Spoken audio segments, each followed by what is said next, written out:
You wake up to the sound of a metal siren. It's 5 a.m. Your apartment is freezing. You don't reach for a phone. You don't check the weather.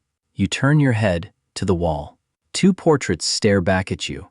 Kim Il-sung, Kim Jong-il. You walk to the wall. You bow. If you don't bow, you aren't just a bad citizen. You're a target. But the dust on the glass is thick. You forgot to wipe it yesterday, and you know exactly who is coming to check. A neighborhood watch group. Your leader is a woman from your own building. She knows your job. She knows your habits. She knows exactly how many people slept in your home last night. You give her a small bag of rice. It's a bribe to look the other way. She smiles, but her eyes don't change. She tells you the state wants a voluntary donation for the military. You hand over a month's wages. You are now officially a loyal citizen. But there's a problem. Your neighbor just saw you give the rice, and she's already walking toward the police station. You're not in trouble yet, but your life is already coded. It's called Songbun, a caste system determined by your grandfather's loyalty. If he was a soldier, you are core. You live in Pyongyang. You have hot water. If he was a merchant, you are hostile. You are relegated to the rural mines. You are a second-class human. But today, you receive a letter. You've been reassigned to a factory in the capital. It's a miracle. You think you've leveled up. You pack your bags, but you don't realize why they really brought you here.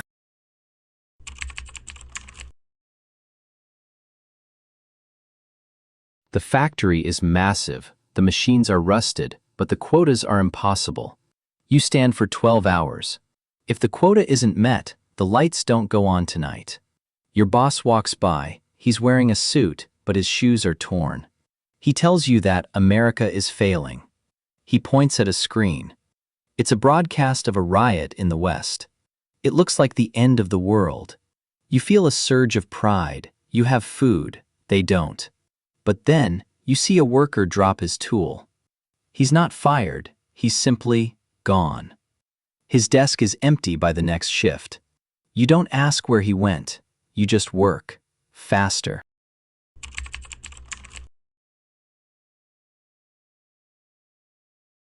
The state store is empty, but the Jangmadang, the black market, is thriving. This is where the real money is. You've saved enough for a pair of denim jeans. They're illegal. They're capitalist trash. You slip the merchant a wad of cash. He hides the jeans in a sack of coal. You feel a rush of power. You are beating the system. You walk home, heart pounding. You hear boots hitting the pavement behind you. They aren't just patrolling. They are searching.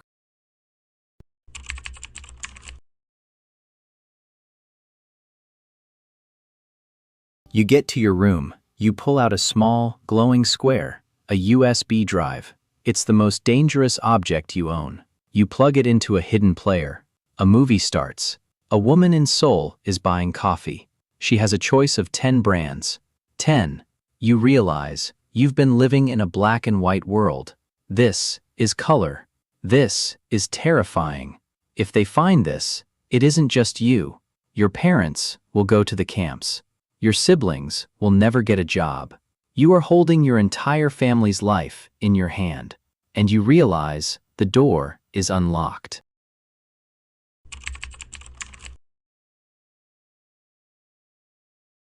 You can't sleep. Every shadow is a spy. The radio blares music about eternal loyalty. You start singing along.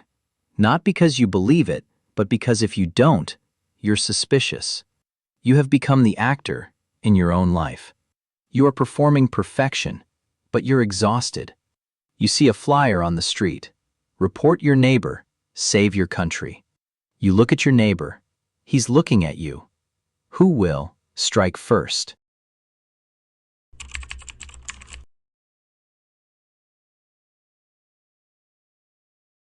A major holiday is coming. The mass games. You are ordered to participate.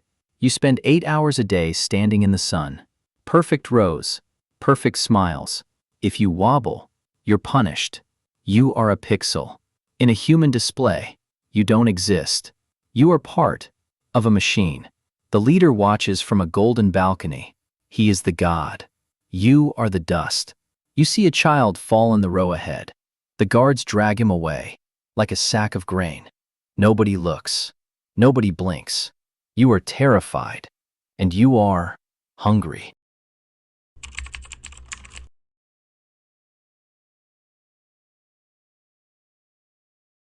The food rations stop. The power grid fails. The factory closes. You're starving. Your brother is sick, and he needs medicine you can't afford.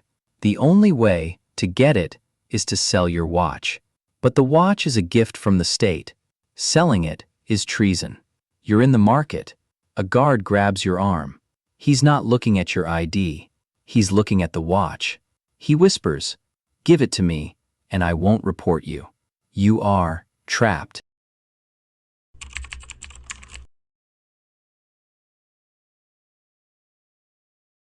You realize the only way to win is to leave the board. The border is 100 miles north. It's guarded by landmines and soldiers with orders to shoot. But you don't have a choice. You burn your state ID. You leave the portraits on the wall. You walk into the dark. Every sound is a gunshot. Every light is a beacon. You reach the river. The water is freezing. You wade in. You look back at the city. The lights are dimming. You realize you've been running your whole life.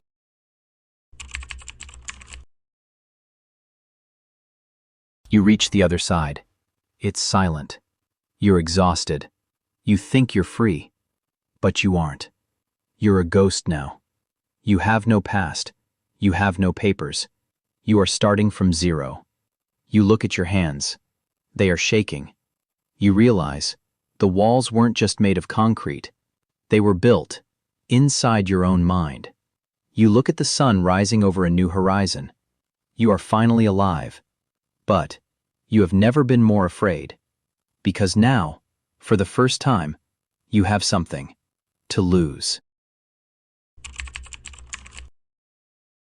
You wake up, but you're not in your bed. You're in a new room. It's quiet. There are no sirens. There are no portraits. You walk to the wall. It's blank. You reach up, expecting to bow. Your hand stops. You realize the cage is gone. But you still reach for the wall every single morning.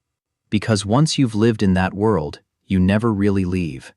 The journey started with a bow, and it ends with the realization that the hardest prison to escape is the one you were born into.